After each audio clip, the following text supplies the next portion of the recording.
this section of the course, we're going to be covering trust but verify, what makes a good ticket versus a bad ticket, and 3 examples of how to properly describe issues after we have resolved them for the user. When I first got into IT, my manager told me very simply, he said, these laptops and desktops, or whatever, these are only tools. Our users come to work and just want to use these tools.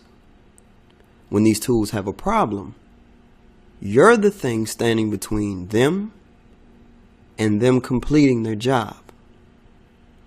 I say all this to say, whenever we're dealing with our users, it's important that we trust what they're saying, meaning we don't belittle their feelings. But it's also important that we verify what the users are saying. For instance, you have to understand, like, our users, they don't know how to speak our language. we're the ones in IT. When you go to the doctor, it's hard to describe, oh, my back hurts when I turn this way, and for some reason when I lay down, we don't know how to translate the issues that we're having to the doctor. So it's the same thing for us. Our users pretty much sometimes don't know how to translate what's going on with this tool that they're trying to use. So it's important that we trust what they're saying, but even more important that we verify the issues that they're having. Let's go ahead and take a look at scenario 1. A ticket comes in and its subject is, I can't log in, help. Now this is an example of a bad ticket. The person just opens the resolution and says user is unable to log in. There's no information here. There's no detail of what happened, or what particularly the user having problems log into. This is where we trust what the user is saying, but we also have to do the job of verifying that the user can't log in. Now, after we contacted the user, this is what we discovered. We contacted the user and verified that the user is able to log into their local system. The user was not able to log into their Office 365 account. We reset the user password and verified the user was able to log in successfully.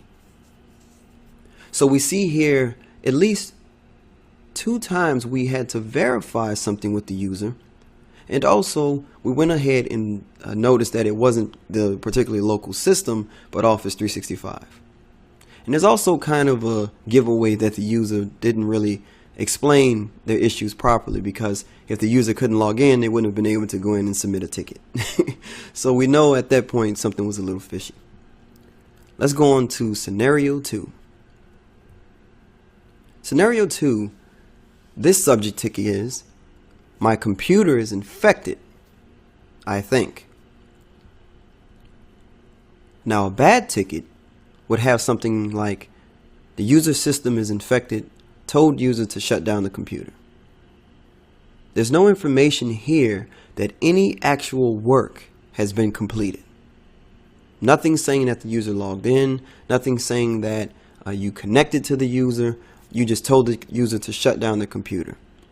Now that doesn't help the situation, nor does it help the user be any more efficient, because at the end of the day, when something isn't done, they're going to say, IT told me to shut down my computer. So we trust what the user is saying, but it's time for us to verify that the user system is indeed infected. And once we contacted the user, this is what we got. We contacted the user and verified that the user system is not infected. We asked the user to describe the potential infection on the system, and the user informed me that she is getting a pop-up from Outlook to reset her password. We connected to the user system, assisted in the password reset, and verified the system was not infected. So we see here once again, we verified at least 2 different things about this situation. We also know that the user was just having problems with Outlook, and then to go ahead and further assist the user by getting rid of the annoying pop-up by helping them reset their password. And last but not least, scenario 3. The subject is, the laptop is running extremely hot and I want a new one. Now this is the little bit more disgruntled employee, maybe a VP or someone like that pretty much has the position to say, I just want a new one.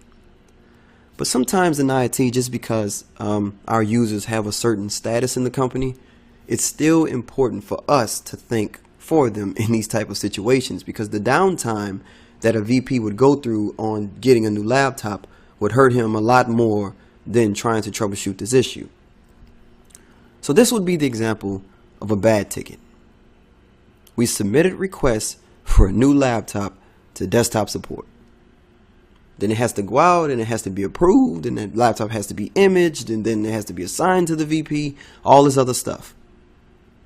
So we trust what the user was saying, that his laptop was running hot, but now we had to verify why it's running hot. Now, after our investigation, this is what we discovered. We visited the user office and inspected the system assigned to the user. Observing the environment, I noticed the fans of the system were covered in dust.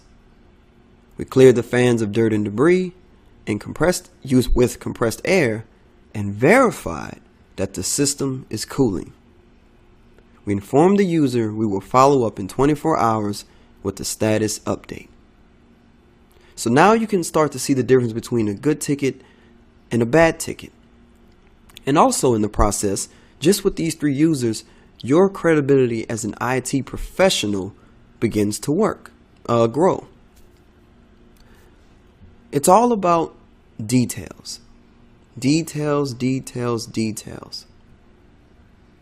And moving on from there, it's always important that you trust but verify. I hope you guys enjoyed this course. I will see you again in the next one.